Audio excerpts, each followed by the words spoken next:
até que os soviéticos tomem o poder, arrebentemos a burguesia, arrebentemos os terratenientes e vamos para lá.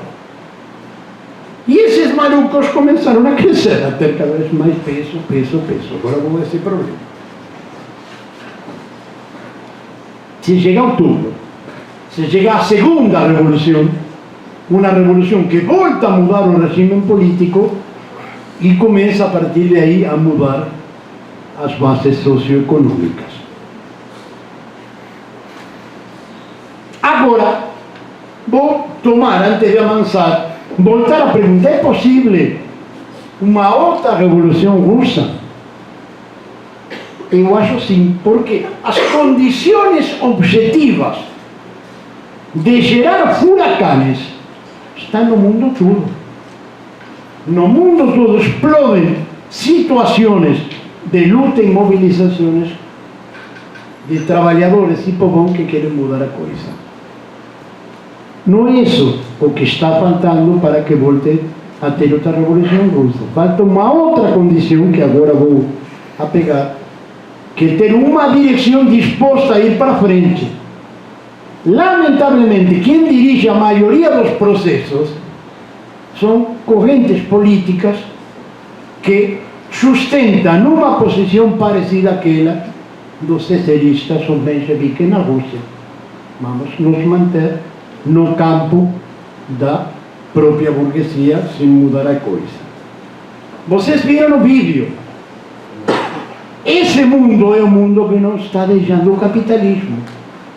Do ponto de vista dessa realidade, que não pode ser mudada desde adentro, não tem humanizar o capitalismo, como propõe, não tem radicalizar a democracia burguesa como possibilidade. Humanizar o capitalismo não, porque o capitalismo, a lógica do capitalismo é a lógica egoísta do lucro. Não tem jeito. Não tem jeito.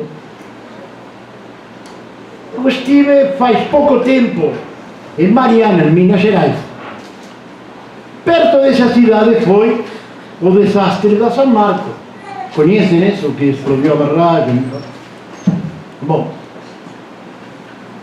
São Marcos garantiu aluguel para as pessoas. Tem uma cidadezinha, São Bento, que são 2.000 pessoas sem casa e sem recursos para viver.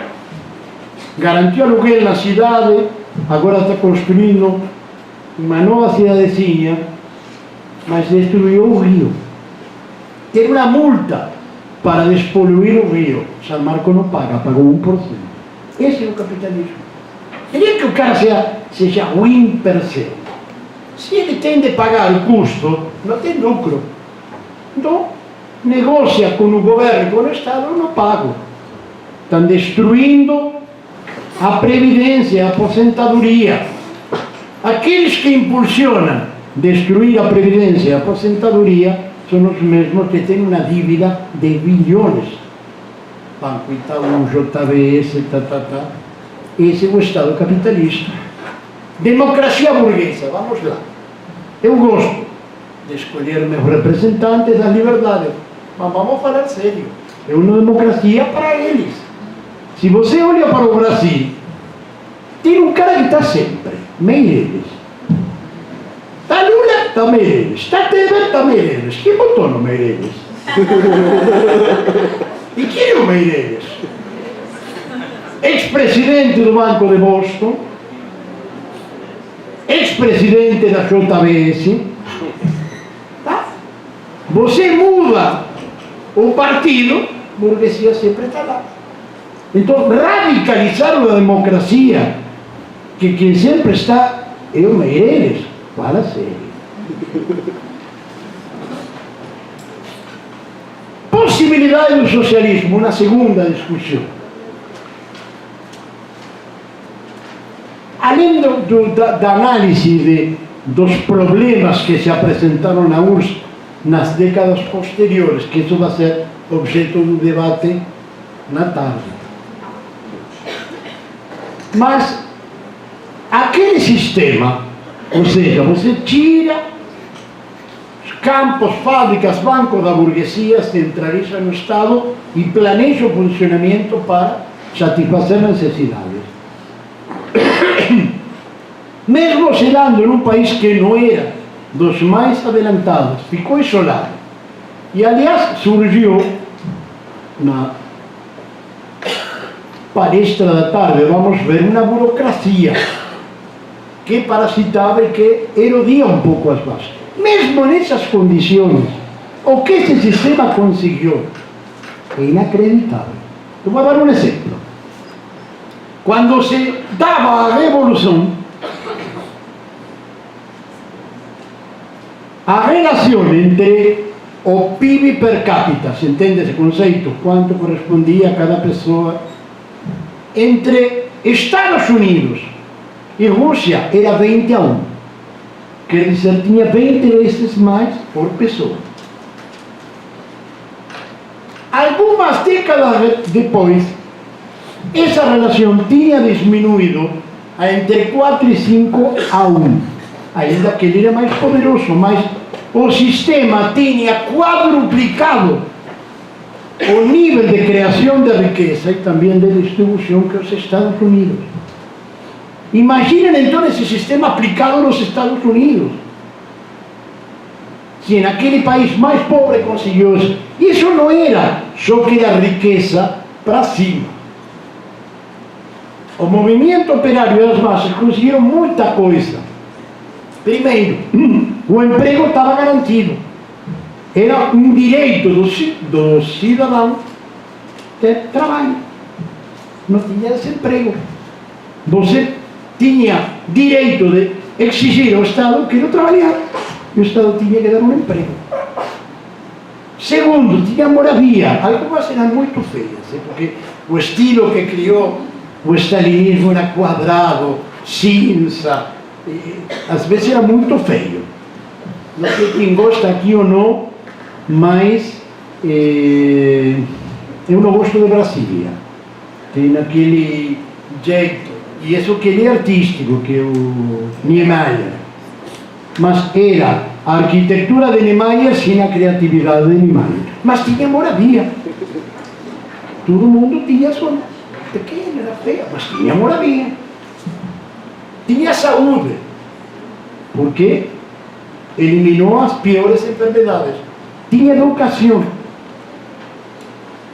Rússia, antes da Revolução, tinha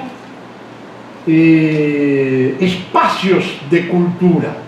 Tinha caras muito conhecidos no mundo, Tchaikovsky na música, Chekhov no teatro, Tolstói no romance, Valéry Bolshoi, mas era para uma pequena minoria. O conjunto do povo era analfabeto. Algumas décadas depois, eu conheci uma operária qualificada, Kalina, de Rússia. Ela trabalhava em um estaleiro, era técnica no estaleiro. Bom, sendo operária, ela teve possibilidades de se formar de engenheira e de advogada. E o Estado garantia que ele pudesse estudar. E, em geral, o operário era isso, ele podia estudar o seu filho, e o Estado ajudava. Os estudantes podiam estudar e iam recebendo um salário que aumentava com os anos, 20% até chegar aos 100% no final. Era considerado um trabalho estudar. Tudo bem, você se formava e tinha a obrigação, após, de aceitar o emprego que o Estado oferecia, mas você não só estudava de graça, tinha um salário, porque era considerado essa educação. Moscou, eu não conheço Vitória, mas em São Paulo e em Rio tem o Teatro Municipal, que é muito bonito, não sei se vocês conhecem, mas em Moscou tem como um monte, 40. O mais conhecido é o Bolshoi. Eles têm 3 funções, tinham, agora não, agora eliminaram tudo com a restauração do capitalismo. Tinha 3 funções no dia. e tinha um ingresso muito barato. Então você vai lá e olha que para o ônibus desce um operário, uma operária, uma família, com seu ingresso, compra, que é muito barato, e ele vai 2 horas antes ou depois do trabalho a ver valer o Bolshoi. Não vai de gravata, de smoking. É uma cultura para todos. Aquele povo que era analfabeto, quer dizer, tinha conquistas muito grandes em diferentes terrenos. Não era o paraíso, não estou falando disso. Estou falando de necessidades básicas respondidas. Então é possível, e se conseguir que aquele sistema avance em países capitalistas mais avançados, as possibilidades se multiplicam muito mais.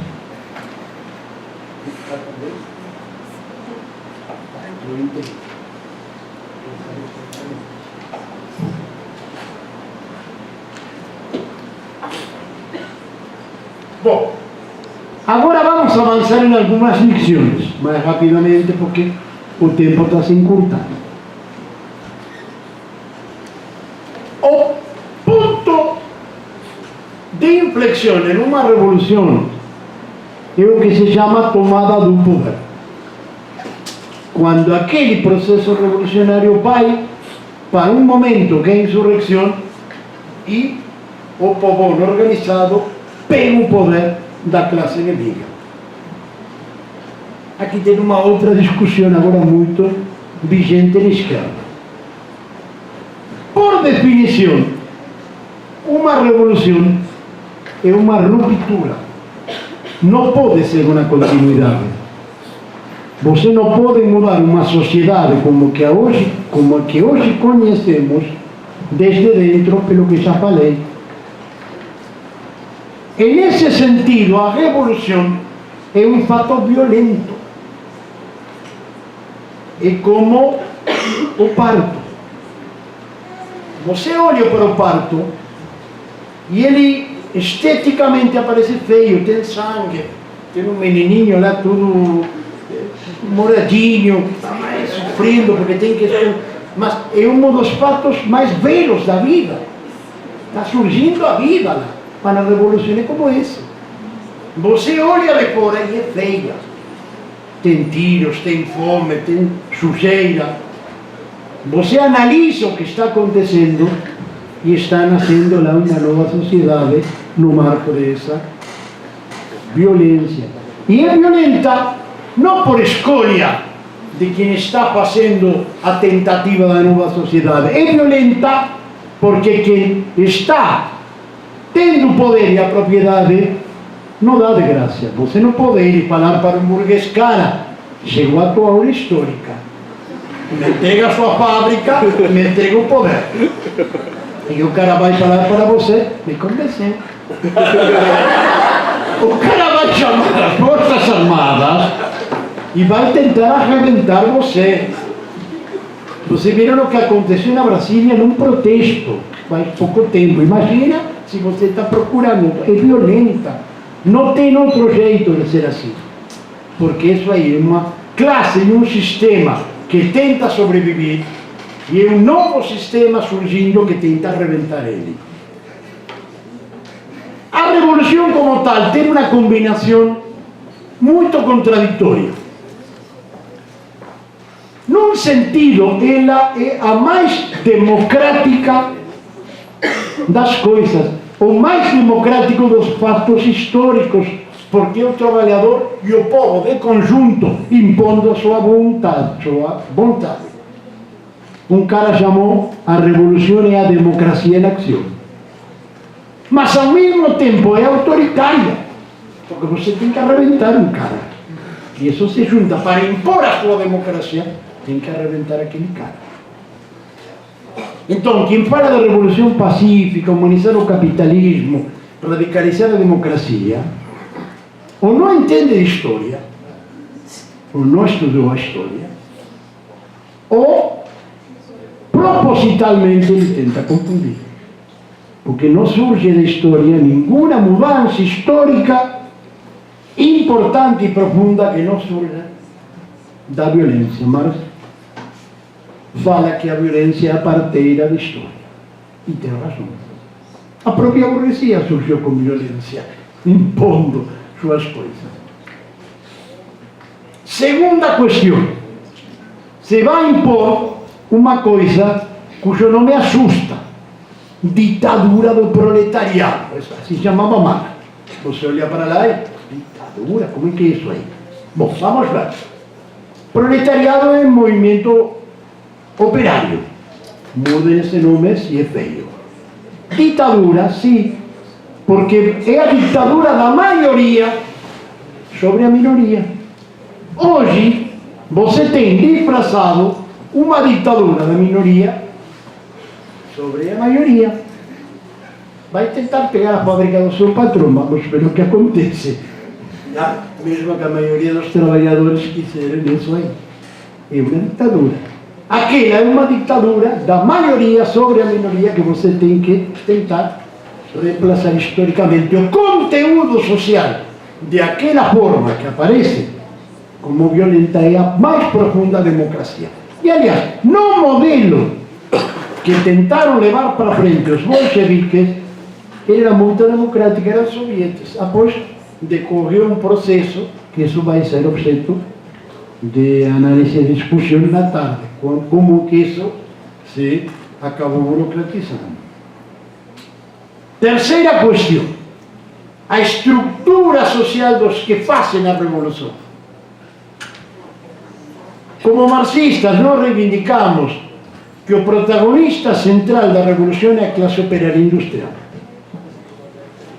Isso tem a ver com um problema de análise científico que fazia Marx. Ele falava: a classe operária industrial produz a maioria da riqueza da sociedade, a riqueza real, e segundo, é organizada em um conjunto muito grande de trabalhadores que na sua vida cotidiana trabalham coletivamente. Então, é mais fácil entender o que é uma construção coletiva. Não são os únicos, tem outros setores de trabalhadores também organizados em grandes contingentes. E não tem a ver com um problema de número, porque essa é uma outra discussão que tem agora. A classe operária industrial é minoritária. Vamos ver. Na Rússia, tinha 150 milhões de pessoas, muito menos, naquela época. O operariado industrial eram 3 milhões. E tinha mais 3 que eram operários ferroviários e marítimos, que também era trabalho. 6 milhões sobre 150, 4% da população. No Brasil hoje, o operariado industrial, sem considerar o restante dos trabalhadores, é 6,2%. Aqui no Brasil. Se você suma o restante, ferroviário, metroviário, professor, funcionalismo, banco, vamos muito mais. Qual é a condição para que esse setor possa encabeçar uma revolução? São duas. A primeira, tem de mostrar uma perspectiva muito clara para a revolução. Indicar aos outros setores sociais: eu estou disposto a mudar. Segundo, o operariado tem de tomar as reivindicações dos outros setores e fazer próprias. No caso da Rússia, eram fundamentalmente duas: dar a terra aos camponeses e deixar as nacionalidades oprimidas escolher o que eles queriam fazer. E o fizeram. O primeiro decreto do governo revolucionário foi dar a terra ao camponês, e quando a Finlândia decidiu se separar e não integrar a URSS, Lenin e o governo deram para a Finlândia o direito de se independizar. Agora tem um número maior de reivindicações que surgiram, que nesse momento não existiam.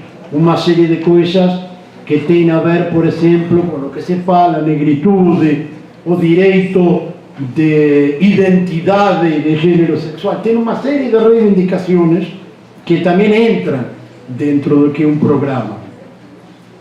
Mas o que nós localizamos são duas condições. O operariado tem que tomar como próprio segundo os outros sectores, tem que ter clareza de que se não encabeça o proletariado, o processo não vai avançar até o final. Porque separadamente e isoladamente não vão conseguir mudar a sociedade para conseguir a sua reivindicação. E vai um problema fundamental, que é o problema chave num sentido, a direção do processo. Se você analisa o mundo, vai ver que processos revolucionários tem muitos. Mas nem todos avançam, nem todos triunfam. Tem um problema, e aí entramos, até agora eu estava na objetividade da revolução, porque se produz como ela avança. Agora vou entrar na subjetividade da revolução. Uma revolução, para avançar, precisa uma direção organizada e consciente, disposta a levar para frente aquele processo e que no curso da luta ganhe-se o seu direito de ser a direção do processo. A Rússia tinha um partido bolchevique dirigido por Lenin, que tinha sido construído nos anos anteriores, tinha características determinadas, eu não vou entrar nisso, não é objeto do debate hoje, tinha determinados elementos determinados. Qual foi o segredo? Duas coisas. Esse partido tinha flexibilidade para impulsionar as lutas concretas e se adaptar aos processos. Não é que passava falando do socialismo, sino que intervia em cada processo concreto, greve, coisa que estava lá. Mas mantinha clareza estratégica sobre onde tinha de chegar. Lenin chegou à Rússia do exílio em abril. E ele chega lá, vão receber ele toda uma série de dirigentes das outras correntes e da sua. E Lenin faz o discurso, chega a uma estação ferroviária, está lá o trio de som, não sei como funcionaria naquela época coisa, e o cara começa a falar: já fizemos uma revolução, mas não alcança. Nenhum apoio a esse governo provisional. Estavam lá os caras. Todo o poder aos soviets. E o cara ia ficando sozinho. Porque todo o resto ia se afastando, se afastando, se afastando. E falando, Lenin está maluco. Voltou maluco da Suíça. Ele é um sectário. Bom, tudo bem. Por sorte na história existia esse sectário. E esse partido que não tinha nenhuma coisa de sectário, porque quando tinha que fazer alianças, fazia, quando tinha que fazer unidade de ação, fazia. Qual era o seu sectarismo? Ligar cada luta concreta àquele objetivo estratégico.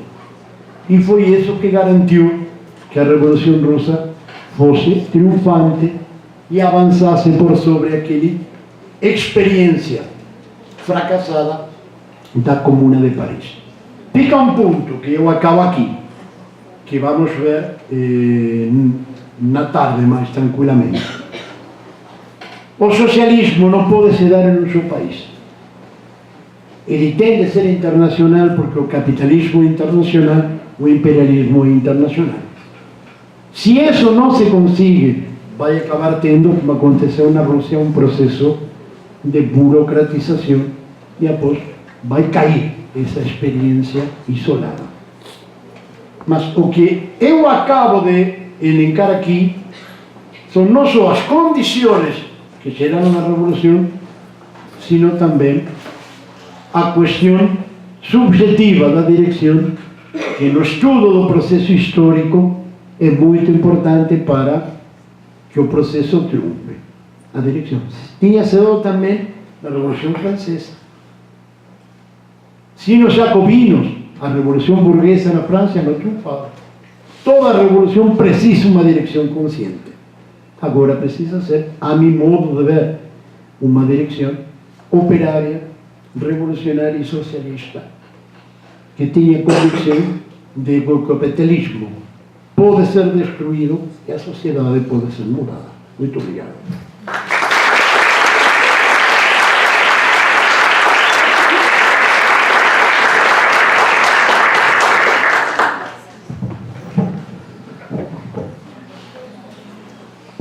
Muito obrigada, Alejandro. A gente abre agora um bloco, eu estou até organizando minhas ideias aqui. Vou pedir que todo aquele que fale diga o seu nome para ir anotando as perguntas, as coisas. Comece agora o seu nome. Então a gente abre agora um momento de debate. A ideia, a gente tem um tempinho bom aqui ainda para discussão, que as pessoas se inscrevam, a gente faz um bloco de 5 intervenções, né, com 3 minutos aí de intervenção e volta a palavra para o Alejandro. E aí a gente vai vendo com o tempo quantos blocos a mais poderemos abrir. Quem quiser pode, se falar alto, pode falar.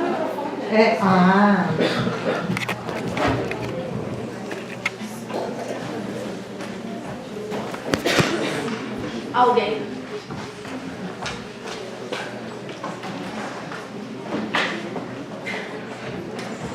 Meu nome é Silvia, eu sou professora aqui no Departamento de Serviço Social.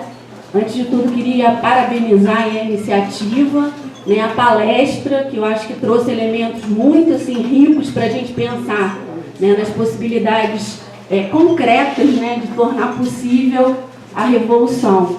E um tema assim, que a gente às vezes tem até medo de falar, né, revolução, e que eu acho que precisa, justamente a gente precisa criar mais esses espaços para que isso comece, né, a gente ter mais consciência da possibilidade concreta da revolução. Mas, infelizmente, né, a gente está vivendo um contexto contrário, né, a essa perspectiva da esquerda. E aí a gente vê no mundo o que a gente está vivendo, aí, um retrocesso muito grande de uma direita ultraconservadora. E essa semana eu vi um vídeo horroroso que eu tremia de medo e de assustada do Bolsonaro, né, onde traz a ideia do regime militar, né, do armamento da população como solução para a humanidade. Então, a gente chega no ponto, né, absurdo desse retrocesso, né, da humanidade. Por outro lado, a gente também identifica, né, experiências coletivas que estão aí impulsionando uma nova construção de uma nova sociabilidade onde a dimensão humana, né, seja o centro. E aí eu queria que esqueci o nome. Alejandro pudesse falar um pouco para a gente, né, trouxesse alguns elementos onde a gente pudesse, eu acho que você já traz algumas dicas aí, né, elementos para a gente tornar possível a revolução, mas que pudesse trazer mais elementos onde a gente pudesse contra-argumentar a essa perspectiva tão conservadora que a gente está vivendo hoje, né, onde há uma banalização, uma naturalização muito grande desse conservadorismo, né, onde a ideia da extinção do ser humano muitas vezes tem sido colocada como o centro, né?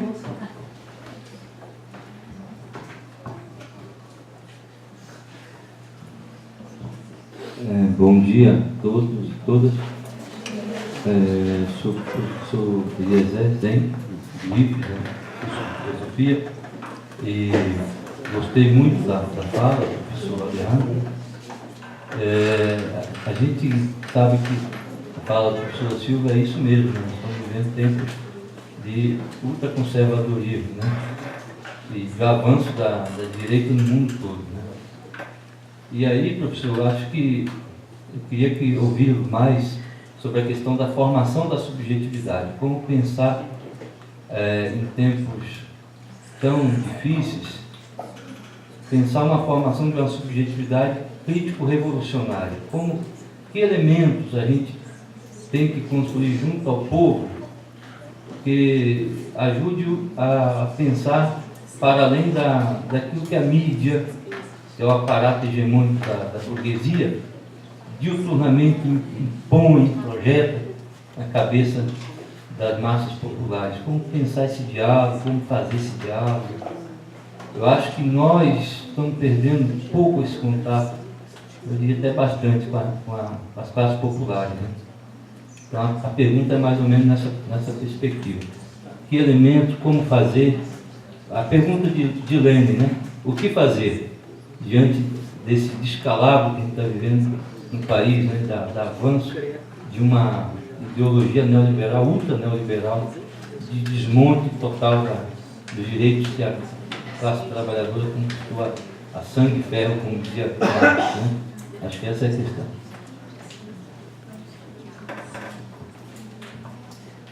Bom dia a todos e a todas.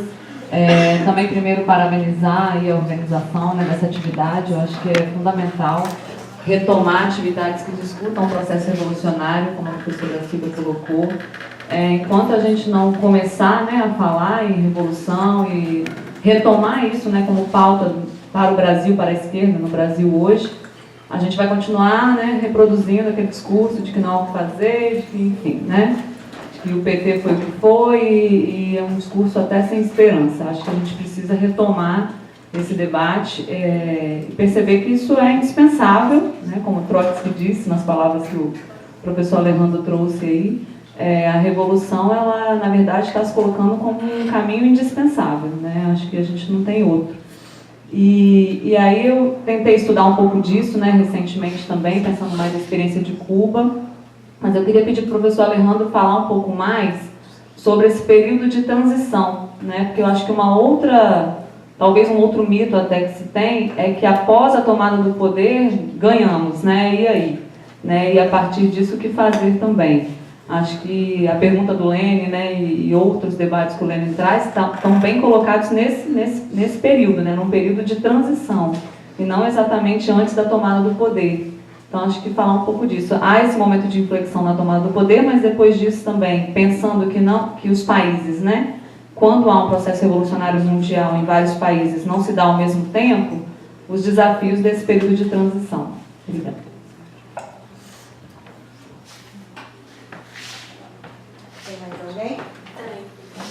Eu também quero me inscrever. Vocês disseram um bloco de 3, né? De 5. Todas as perguntas. Sim, Não Ele prefere primeiro todas as perguntas. Blocão, né? pegar todas as perguntas.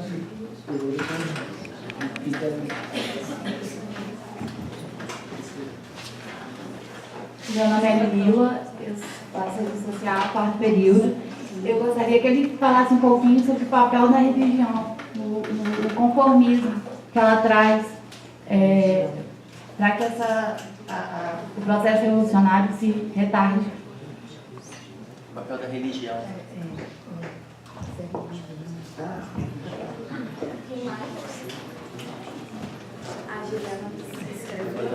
Eu queria fazer. Bom, eu no começo da mesa nem me apresentei, mas eu sou Juliana, sou professora aqui do curso de Serviço Social da Universidade e ministro a disciplina hoje lá no curso de Fundamentos Éticos